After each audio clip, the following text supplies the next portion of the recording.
The following podcast may contain strong language. Listener discretion is advised.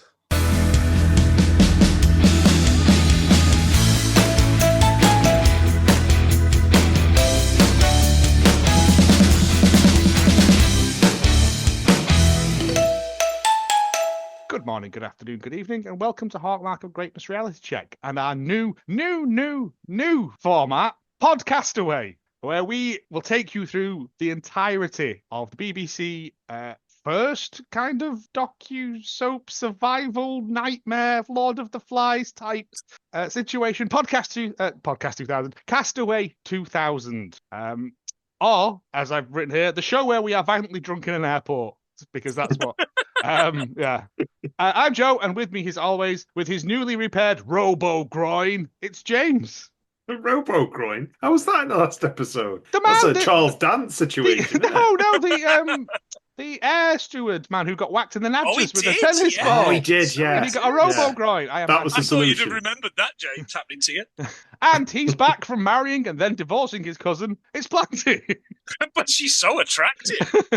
That's probably the reason why you moved here. If you want to keep up to date with all the Hallmark of Greatness gossip, you can find us on Blue Sky, Instagram, and Facebook at Hallmark of Greatness. Or if you are a Doctor Who fan and run a canal boat company, you can email us at hallmarkofgreatness@gmail.com. Oh, that's all my notes. I mean, and good night. So yeah, we're going to be. I can't remember. I think James, you were like, "Have you seen this?" And I found a bit of it. And we're like, "This is quite good." And then we watched the first episode. I'm like, "We have to do this." I unlocked a core memory, and it's one of the first reality programs I remember ever watching. So I think it probably broke some sort of mold in the first place. But I remember Castaway from 2000. So I was about 9 when this came out, and I was so excited by it unfolding. I didn't know half the shit that went on. I'm reading so much now about what actually happened. See, I think it got really moved around in the schedules because it didn't do as well as they wanted, and it kind of just got buried. Because I remember it being it was on at like 6 p.m. It was like on BBC Two at 6 o'clock at one point. Yeah, and then like I think just because it is set, is the machine ready to go? The machine is ready and fire it up.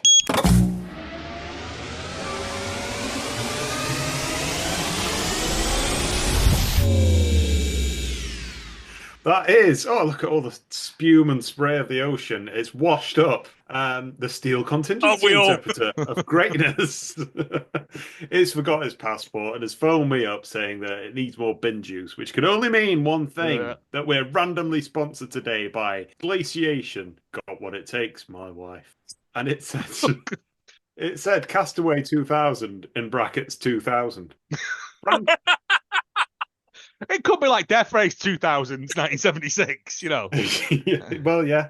Francast is a rural scullery maid on Sir Killalot's country estate who must wed a man whilst in a tank or else awoogas. Things really get going when Fran encounters Buck-Away, a guardian of the forest who is also a silver-tongued Croat. A crisis ensues when the last piece of toast has an image of Jesus on it, and the two of them hurtle into action regardless. Will they become President and First Lady of the free world? Outlook good.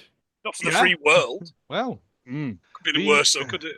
No. The actual synopsis for this: the reality TV program where 36 men, women, and children build a community on a remote Scottish island and live throughout all of the year 2000. Right, and that's it. Right, from what we've seen so far, we've done the first 2 episodes, and they're still doing the selection process. They're teaching them survival skills.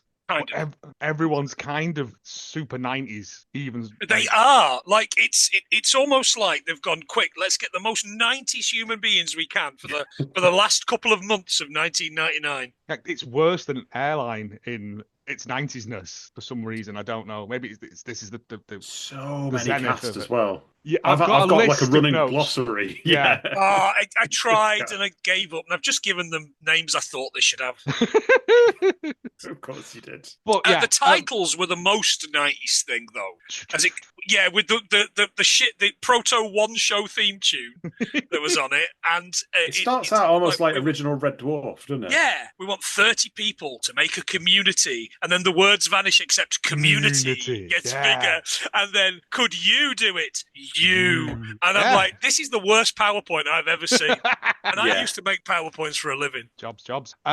Yeah, it's super nice in its thing. I remember this being all in the news, and it's going to be this big social experiment, and it's going to be thingy, and then it just quietly getting sidelined, and no one really speaking about it again. It started out well. I think they did so this is on Wikipedia. This is series 1, the first 4 episodes before they even set foot on the island. Oh, right. And it's all build up, and I think it was originally around Easter time or something like that, and it did really well. And they thought, oh right, let's do more of this. And then I don't know.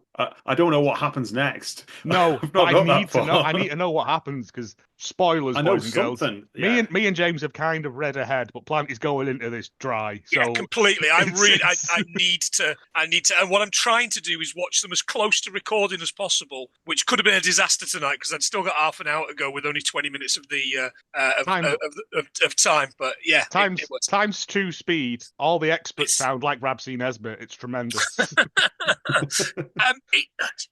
I can't help thinking then, because I don't really know my years, but this was the same year as Big Brother? ? So did they miss the boat on this? Because Big Brother came out and was this would have happened in Easter, as you say, James. And then Big Brother was in the summer. And that was massive because it was so interesting because you could watch them all the time on your 28K download mode. It was partly that. I think as well that's a competition, so it's really geared towards the end, whereas this is just people living on an island because Y2K coming. You know, it's Big Brother started in July 2000. So wow. Depending on when this actually started, because the IMDb just goes 2000. It doesn't have actual like episode dates. It doesn't even have how many episodes there are on IMDb. That's because I think there's like spin-offs and they all get back together and hate each other more. And there's lots of that. I think it went on well into like 2001 and stuff. But 4,000 people applied for this. 4,000 people. It actually had like some level of sort of, because we didn't know what reality TV was going to turn out like. People actually kind of believed in this process at the end, and it's the cruelest thing about this not series, realizing that people are horrible. So, according to the thing I've just found, the original ones were shown in January. The first 4, the selection process, and then they had to film it obviously throughout the year. So it was actually released in July and August. So there would have been an overlap of Big Brother and this sort of starting at the same time, which I think probably killed it as well. Yeah, because Big Brother was on every day, twice a day, wasn't it? It was on like the family-friendly one was on at 6, and it was on again at 10. And I don't know about anybody else. I was absolutely obsessed with Big Brother when it came out because I thought this is telly. This is new. Yeah. It was an interesting concept until it became a launch pad for people to open nightclubs and And there was that simpleton from Liverpool, and there was the nasty man. The Craig. And there was, It was something new and it was something exciting. And with this, and then the 21st century actually happened, and here we are. It just became awful. But right, so let's get into this. We're in the selection process for this. They put an advert in, I'm assuming, a very posh paper. Like Tatler? The Stage or Tatler. For people tired of living on in the real world, want to die on an island? Come and like it fed up with the 9 to 5, this kind of thing. And I mean, people, because we get like it kind of feels like one of those video dating. It 100% does, especially the first person that we meet, non-union David Cross. He looks like he sat there waiting, to get videotapes in the post of other women. Smashing blouse you've got on. Yes. But again, at this point, we are introduced to people who we will, I think, get picked. I can't remember who got picked at the end. I do. But we're introduced to Ron, who is gay, and that's his defining characteristic. That's it, and a bit of a prick. Yeah, well, to be fair, they're all kind of. Oh well, but they've all got that. They've all got that subclass of defining character. Oh yeah. Like I'm a mage, but I'm also a bit of a prick. I have to say that Ron has probably written the most about this. So I'm looking forward to right. revealing wow. because he had a really antagonistic relationship with the producers, and I think it turned nasty by the end of it. We also get we get a pop quiz style thing interspersed and everything, don't we? So what will you miss being the first thing? We get a range of answers: waxing stuff, vanity case, Indian food, and then a man that we never see again: women. I knew that was coming. Oh, prawn curry. She'll miss prawn curry. I think there will be women on the island. I just don't think you're allowed to declare yourself king of the island and go around, doing prima nocta style situations. So many people from Lancashire in this, and then there's a Lancashire man at the end that just goes, "Would you like? It's a sod off now." Yeah, he's great. I think they must have put it in like the Preston Evening News or something.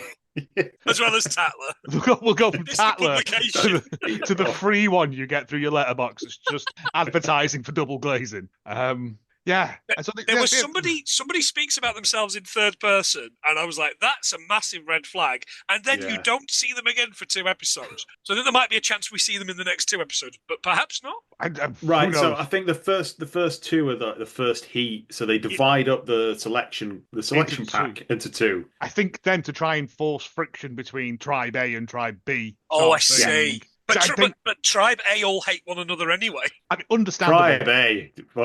Fuck's sake, they're all weird. We're introduced at this point to Lofty Wiseman killing a chicken, which is the way you'll want to be remembered. Lofty, is he not dead? Is he? Lofty Wiseman, 85. Still Lofty Wiseman can't die. Lofty Wiseman is only 85. He looks 85 here.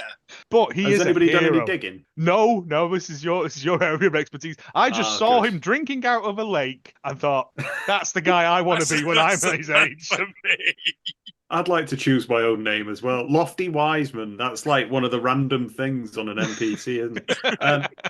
Former SAS man who retired in 1985 and has since written books titled things like He Who Dares Grins, that sort of thing. He actually has written that. No, Lofty Wiseman is he's one of the fucking gang show people, like it ain't half hot mum. Yeah. I'm Andy McNabb.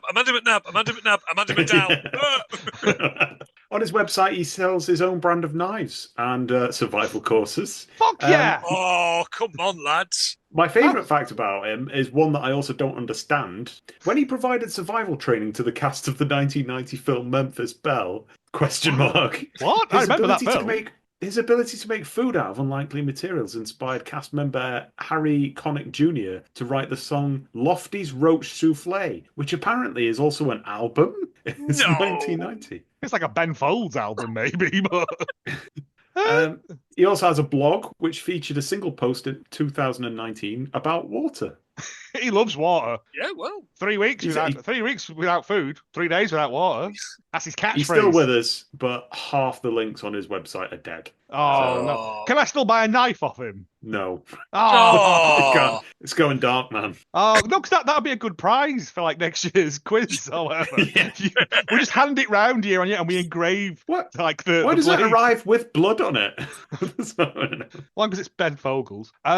So yeah, and he's great. He's a proper old school, like, he's seen some shit, but don't talk about it. But also, I think that man could survive like in a vacuum. Like he just. Oh yeah. Yeah. He's just one of those people. He's like, he's sheer determination. He's just tremendous, and he's also like, because like with all army stuff now, they're all like SAS Who Dares Wins and all that crap. They're all like, whoa, whoa, whoa. Whereas he's like, I'm quite nice. Like he's I'm just gonna get on with it. A nice old fella. Yeah. 60 here. Maybe we can get him on. Talk about your experiences. We also get a writer who's been on a tropical island before, ? And Cynthia McVeigh, a psychologist. Who was that woman? The poshest woman. Because I tried didn't the catch Scottish one. No, not the Scottish one. The other one. Psychologist. I'm like, they're 10 a penny. But she was like, they're asking her for advice about how to survive on an island. I'm like, who the fuck are you? She was a writer who was on an island, but it was a tropical. Was once on an island. I mean, technically, I'm on an island. We've all been on the Isle of Man. Yeah. No, Great Britain's an island. Everything's an island if you look at it in a macro verse. Like. Right, so that was just her thing. She wrote a book about being on an island. Great. And she's really posh, and I've made one note about her in the next episode, and that's it. That's all I've got. Fair enough. The selection groups will get whittled down to the 30, so like 15 each, I think. So this is the first heat. They'll get whittled down, and they'll have to make their own food, shovel their own turds, and wrestle their own sheep from the thing that we get now. So they go to a crash course in Wales, which is the Centre for Alternative Technology, which apparently is still going to this day, founded in 1974 or something. By the way, gents, can we go as a team building? Because this looks amazing. Yeah, I mean, I want to go to this place. I'm up for fucking about orienteering. I'm riding loved funiculars. orienteering at school. I'm well up for that. Yeah, of course you did. Yeah, we have to stop doing orienteering at school because the amount of children that got flashed in the park. True stories. Yeah, that's why they didn't do it anymore, I think. Riding funiculars in case that comes up on the island. I thought if nothing else happens in this episode, we've had a funicular railway, so I'm delighted. They've got to build one before they can leave. They get introduced to Ray the Drunk with his court cat. I've got Ray. Ray, who is drunk Bill Bailey if he sold used cars. I got nothing on Ray. He kept falling over. That was it. Because he was hammered. He also believes if you drink enough ouzo, mosquitoes won't attack you. Got that. I wouldn't even drink a sip of ouzo. It's horrible. It's not pleasant. No. Yeah, he says flies won't come near you if you drink a bottle of ouzo. I was like, no one will come near you, Ray. You're going to smell like... Ugh, no. But I quite like him because he's very... My son's privileged. I've raised him too soft and all this. Yeah, he's a chartered surveyor and he's soft. Yeah, but you see the kind of money those lads make. Come on. Yeah. But I like him. I like Ray. Did Ray get... Well, we'll find out. I don't want to ruin... I can't remember. He gets paired up with Ron later as well, who's the one that's gay. Yeah. And they clearly hate one another, and it's a dynamic that I absolutely adore. I just want to see more of the two. It's weird I want to see them sharing a flat in Uptown Manhattan. No, I want to see them driving a lovely Citroen 2CV around the British countryside, solving rural-based crimes. In different ways. So Ron gets introduced now. He manages a pop band and also works for Kew Gardens as well as being a psychologist. Trainee psychologist that manages pop bands and works at Kew. And I kind of went, I mean, does one of them pay? Do none of them pay? Why are you here? What pop band was it? Do we know? I really want to know. I'll find out for you. I hope it was like North and South. No! You've just dislodged that North and South song. Have you not watched the boy bands documentary thing that BBC One did over Christmas? It's well worth a watch because they bring out all these mutants for like boy bands that never got anywhere. But they do mention Email, the boy band on roller skates, who only I seem to remember. But they all had date on there from the club. They all had names. Enigma, and it was brilliant. I think they were all the cast of Starlight Express who got shanghaied into being in this. It was great in the off season when they weren't doing the Christmas Follies or whatever it's called, Christmas Bells. Speaking of Tatler just now, we get introduced to Ben Fogle, who is here depicted as 25 and the picture editor for Tatler magazine. He is the picture editor for Tatler magazine. He comes from money, and you can tell because his voice, it could be the first broadcast on BBC television. Katie saw this and she was like, he still looks like he's in his 40s here. I mean, the that is the 90s for you, though. Isn't great. Even I look like I was in my 40s then, and I'm not even 40 now. We also get Mike Laird, a 30-year-old insurance man with a vomit yellow shirt. He's also written about this. I haven't got Mike on my list. I've got Keith Laird. I don't remember. He's the one that shags dogs in Phoenix Nights, though. There is also Tammy, who is the young woman who is a bit dim. That's all I've got for her. Yeah. She just goes I'll take eyeliner with me to the island. Great. Oh, that's going to be useful. You'll be sorted. Yeah. Interesting thing, all these women end up in Ben Fogle's flat when they find out the big reveal. Yeah, and also Mike, because he knows. Oh, is that Mike? Right, I know who you mean now. Yeah. Right, that's going on the list. I mean, him and a rolled up copy of Tatler. Yeah, they're playing Are You There, Moriarty? Yeah. Jack, the other Lancashire man, says, I'm in my 70th year now, and the odds are I won't see another 70th. He's a Lancashire entrepreneur, which I thought he's either made his money selling cut and shut cars or black puddings, and I'm not sure which. That's also how time works. You can't have two 70ths. It's a linear process, unless you fall into a wormhole and come back round. He's not even part of this. He's not. No, he's so on the periphery, even when he's in the centre of the shop. He's miles away. I've not written this down anywhere, but my standout memory of him is just for no reason hacking away at a twig with a knife. He's not been asked to do anything. I just love him. Well, he's the one that Lofty says, I think he's hilarious. He just stands there. Yeah. Yeah, he makes me look good. The island will consist of families, couples, and singletons as well. And we get introduced to the Wagnall family from Hobbiton. Are they the posh that hate ones? tractors. No. No. They're They're the geology. She's the one that will miss prawn curries the most. And she hates geologists. The more degrees they have. She says, unless there's a curry house in the little village on the island. And I thought, oh, darling. Right. Dear. Also, just to point out, Tarrantay is an abandoned island. There is, bits of buildings there, but it's all in disrepair. I think it's been abandoned since 1970 something. I think they said. Yeah. Is it not the one that had anthrax? No, when they it's tested not. all the anthrax in the Second World War. No, a shame. That would have been a lot more It's similar. Yeah, it's one of those. There is also the Snooty Stevenson family from Devon, who I think are GPs or something, and who want to home educate their kids against the new Labour government. You can tell by the look in their eyes. They were anti-woke before that was a thing. Yeah. Worst thing is they're only in their mid-20s, probably. Yeah, but again, they both look like 50. Hey, ages you. I guess. Yeah. But they're the only GPs that have applied for it, so we have to put them on because otherwise people are going to die. I don't know. I don't remember what their outcome was, but I assume that they have to. I don't think they revealed everyone at the end of the second episode. They just revealed I'm assuming the people that were going to be the main people they were going to focus on. Yeah. Everyone on the first night gets super drunk and falls out. Kim, the sheepskin coat one, right, just screams money and then storms off. Kim has got his normal hair, and then he's got a Tom Baker wig, Doctor Who wig over the top of it. But he's also wearing a leather waistcoat. No, it's not. It's a sheepskin coat, but he's cut the arms off it. Oh, was it? Yeah. John Motson. Badly as well. That's the guy. John Motson gone into Mad Max world. John Motson, but showing his swans off. Yeah. Wow. Him and his wife Sue, they're narrowboat operators, but they look like they should work on the narrowboat operators. And Sue's wife, I'm certain, is from the Netherlands. She's from somewhere, and I could not work out where her accent was from because I was thinking that or German. Yeah, I was thinking Eastern European, possibly. Yeah. But also, don't talk. There's a lot of that. Very much so.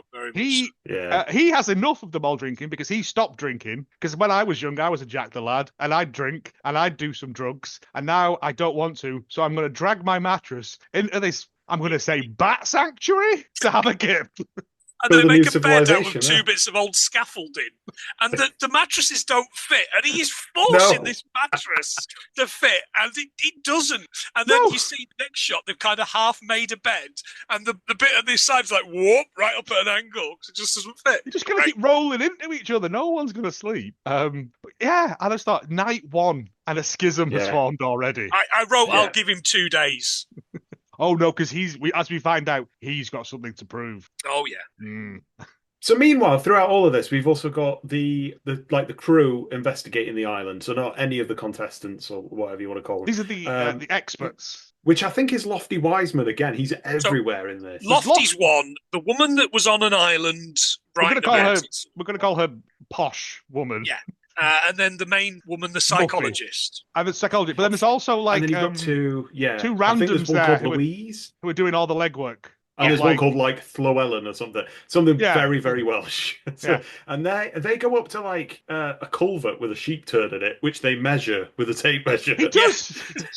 It's a big turd. Because I think this was the old well. They said right, but obviously it doesn't look like it. No, it looks like it's overgrown or fallen in or whatever. And they're like, well, we can't drink out of that. Let's look over there. There's a big fucking lake.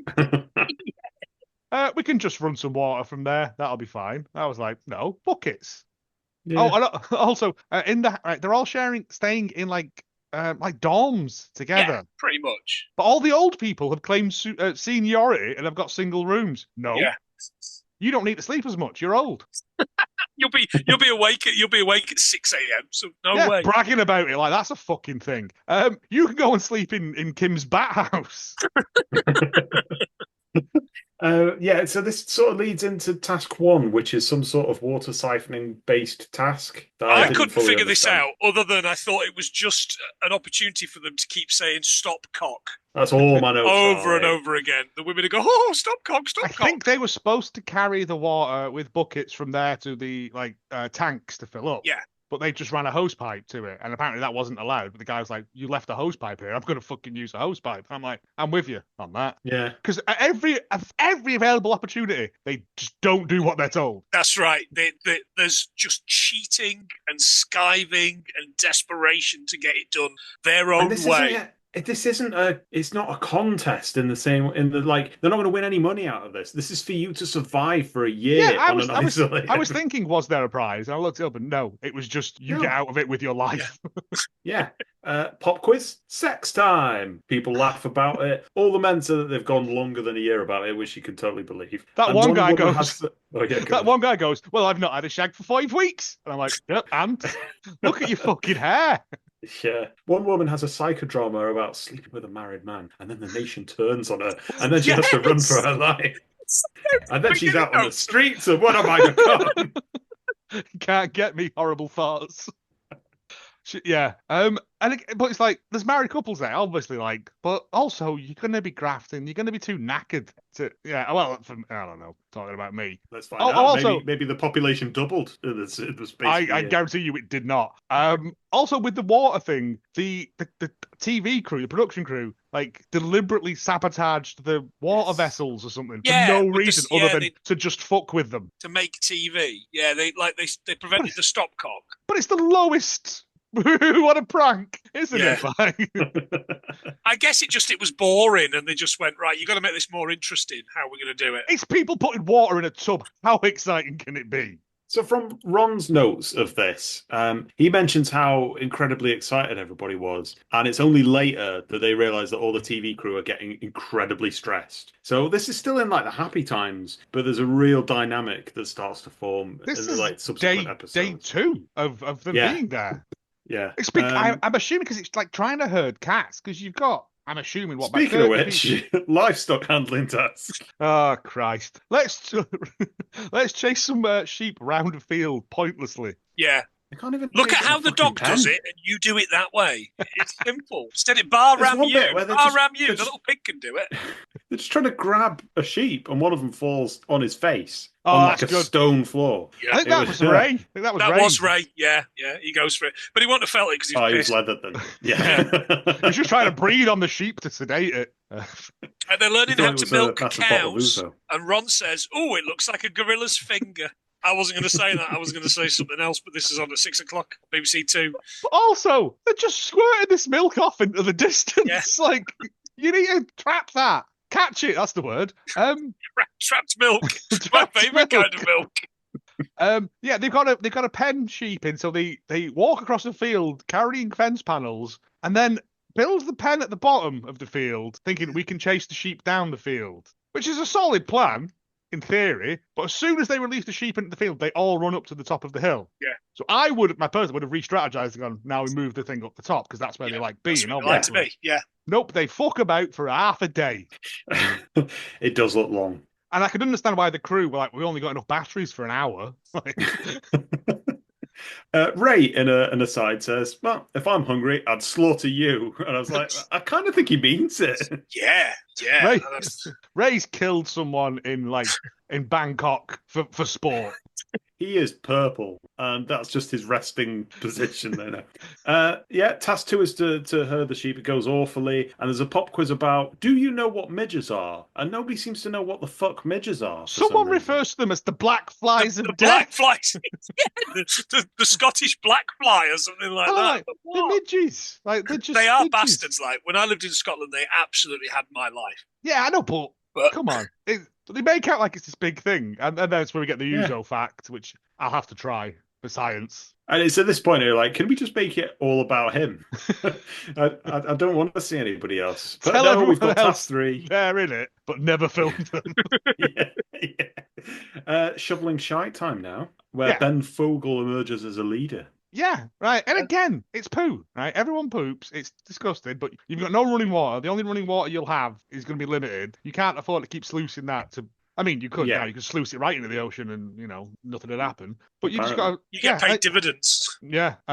So you've just got to empty it every so often, and it's disgusting, but you just do it, don't you? Someone's going to do it. He complains throughout this, does Ben Fogle, and yet still people look up to him. I don't know. I don't understand. But he says at the end, "Can I have a shower now, please?" And the expert says, "Just remember, when you have a shower, you're contributing to that shitty mess." I'm not going to do a poo in the shower, Louise. Oh, yeah. Exactly. Stamp it down like on Superstore. Yeah, but they need, again, that's good fertilizer for because again, this is a barren fucking island as well, like, isn't it? It's like 2 fields and then just rocks. So you're gonna need, that's what we fertilizer. And I hope they are going to use it as fertilizer. I hope that's the point. I hope they end up having to eat it in some kind of horrific meatloaf type situation. I don't remember meatloaf. Anyway, the rest of this episode. Eat anything. Did you think? The rest of this episode is taken up with the most tedious task for orienteering, which goes on for, I think, about 5 years. I think a child was born and went to university in the length of this orienteering is boring. It's just walking. The tasks that they have to do involve swimming out into the middle of a tarn to get a thing. I don't think they had to do that. I think Ben Fogle, because he was running ahead, weren't he? Because he was cheating. Yeah. I think he threw it in there so he could get his top off on telly. Right. Oh, he loves getting his top off, doesn't he? With his tiny nips. So there was that. There was stealing a tractor. That wasn't part of the task. They just went rogue. Oh, right. I should just going up to the top of a hill, arguing about it for 4 hours before you go to the top of a hill. Nearly pushing an old man into a ravine. Except they're all there except for Ron. Ron didn't show up because he didn't want to do it. Yeah, he didn't. Understandable. Orienteering's shite. No. This I would be well up for this. I'd be giving pushing Tom Baker down the hill. No bother at all. So they split them into red group, green group, and yellow group, I think it is, or whatever. That's right. Yellow group is Kim, who is Doctor Who. Yeah. And also they put him with Des. Is it? No, it's not Des. They put Des and the old man together, and they fucking hate each other. They hate each other. The Geordie boy. You're the one who thinks he's a bit of a scoundrel. Yeah. I only saw him in retrospect because you don't see him. He gives somebody a lift at some point, but other than that, he plays no role in any of this, which is probably for the best. There's like internecine warfare in the red camp. The green or yellow camp seems to be Kim just arguing with everybody else and then just marching off to do it very slowly. Tammy. Oh, we saw Tammy roll her eyes at him there. That means she doesn't respect authority. No, it's because he leads them through the forest on a shortcut. Yeah. And loses half the people in his group. And can we have people who are experienced at forest walking at the front, please? What does that mean? I've got legs. You see him burst through the undergrowth with 3 others, and then we have to eat the other. Not even a consideration of where they've left the family with the 3 little children at all. It's fine. They'll be raised by wolves. There's wolves in Wales, I'm sure. Oh, absolutely. Bad wolves. So at one point they tried to commandeer this tractor, which I don't believe they knew how to do. And some Catherine woman doesn't even believe in tractors because they're the leading cause of infant death. I mean, she's clearly watched that public broadcast. Don't fuck about on farms. Farm. Don't fuck about on the farms. Yeah. Fall in the silage, crushed by tractor. Patron special that me and Ian did on my podcast, by the way. Yeah, actually. But yeah, also, a tractor isn't that much faster than walking. No, not really. And you've got more chance of crushing a child under one. I'm not going to. I don't believe. But the one woman opens it up and goes, "Oh yeah, we could start this." How the fuck do you know? You're an accountant. Detroit, in old Detroit. Leads to more falling out. At one point, Des is just shouting at the rest of his team behind barbed wire. They put him over there for his own safety. It looks very much like that. Yeah, because he's like, well, I'll just run off and get the thing and come back then. And old man Jack is like, this is 7 minutes we've wasted discussing that. He's obsessed with time. Because it's running out for the old much left. He's never going to see 70 again. Time just ran out for the old cocksucker. Yeah, and he goes, all right, well, I'll run on, and then you spot me so I don't get too far away. And then Jack just fucks off, and Desi's like, where were you? And I don't know what happened. But then they go, but then Des and Jack had an altercation, and we get shaky cam because they've had to zoom right the fuck in on it, and the cameraman can't hold it still. And they're just fucking screaming, and he's going, "You're an old bastard" or something. We can't hear what they're saying, but he's right in his face. And that's why I thought he's going to throw him into that ravine. Yeah. I don't know where. But Ben Fogle does not help because his team, before they attempt to hijack a car, they fuck about with all the clues or something, and they just steal. I think they steal the other one, just pocket them so the other team. Yeah, they're hoying them off fells and the lot. And yet he's presented as being like this nice guy. He's the cause of most of the problems in the other team. It feels like that was the posh team, and it was like rah, we're going to smash the oiks. Yeah. While they stand around complaining that you have to take into consideration that we have children. I don't give a shit. Yes, we fucking know. We Why keep seeing little bastards everywhere. You could leave them at home with Ray. A train. You could leave them at the camp with Ron, but you won't, will you? Because we all know what you think about gay people. Yeah. And they nearly steal a car, and then they realise that we don't know how to hotwire a car. Yeah, I've got it on my notes because I've managed to take it back. He shouts at the old man, "You were meant to stay there, you daft bastard." I turned the TV right up. I knew I'd caught it. You were meant to stay there, you daft bastard. Lovely stuff. Which is not nice at all. Not conducive on day 3. But you think that's bad? Non-union David Cross and another woman are dressed like Bloods. They've got these bandanas on, haven't they? I'm expecting to head off to a turf war. Oh, here we go again. But yeah, also, was there a prize for winning? Was there an extra sausage on your breakfast? And everyone is super competitive about it. But remember, at the start, that the voice, I don't know if it was the voice of Robert Lindsay or if it was the woman, and they say it's not the winning that's the important thing; it's how they go about it that's even more important. So even if you don't win, we're looking into if you're a bit of a cunt. Selected. If you functioned with everyone is. So this is the end of the episode now. Ben Fogle has stolen a car and been driven to victory with loads of crowds of cheering people. Witness me on the side though. He's shiny and chrome. Yeah. He's got the cameraman on the side, the sound man's on the tail, hanging up the back. There's a bloke on a guitar with flamethrowers coming out of it on the front. One guy's got a Tommy gun from somewhere. I don't know what's happening. And it tells you something when the alpha male in this episode is Ben Fogle. Yeah. I don't know what was going through the minds of the people making the selection. They're all just incompetent assholes. He's kind of attractive, and he's posh, and he's young. He's marketable. Yeah, that's it. That's it. People are going to tune in the TV to Ben Fogle. Proof. The last 20 years is proof of that.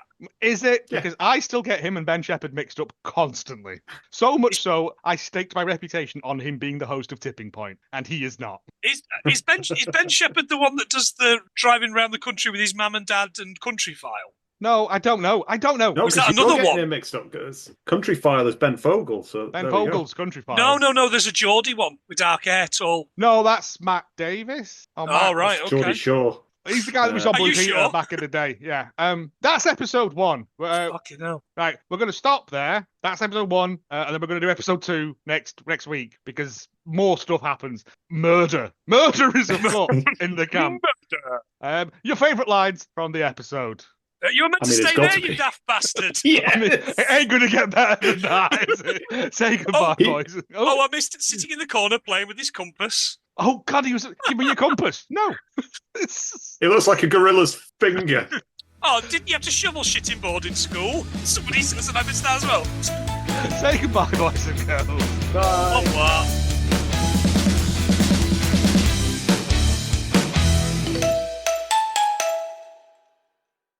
I love the fact that Jimmy Potatoes is making it into the zeitgeist of all of our podcasts.